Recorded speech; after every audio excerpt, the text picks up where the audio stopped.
ನಮ್ಮ ವಿಡಿಯೋವನ್ನು ಓಪನ್ ಮಾಡಿದ್ದಕ್ಕಾಗಿ ಧನ್ಯವಾದಗಳು. ಹಾಗೆ ಕಾಣುತ್ತಿರುವ ಫಾಲೋ ಬಟನ್ ಅನ್ನು ಒತ್ತಿ. ನಮ್ಮ ಪೇಜ್ ಫಾಲೋ ಹಾಗೂ ಶೇರ್ ಮಾಡಿದವರಿಗೆ ಒಳ್ಳೆ ಹುಡುಗಿ ಸಿಗಲಿ.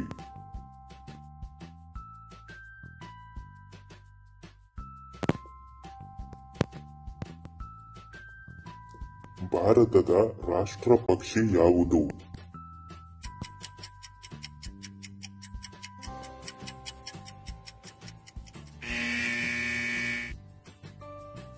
ನವಿಲು.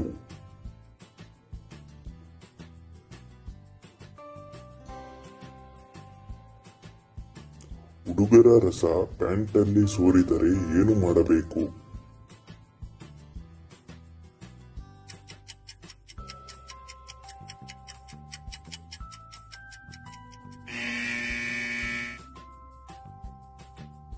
ಚೆನ್ನಾಗಿ ತೊಳೆದುಕೊಂಡು ಚಡ್ಡಿ ಬದಲಿಸಿಕೊಳ್ಳಬೇಕು.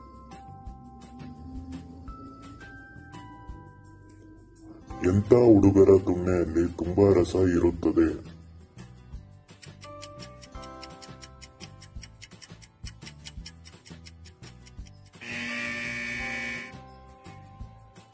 ಯಾರಿಗೂ ಮಾಡದೇ ಇರುವ ಹುಡುಗರ ತುಣ್ಣೆಯಲ್ಲಿ ತುಂಬಾ ರಸ ಇರುತ್ತದೆ.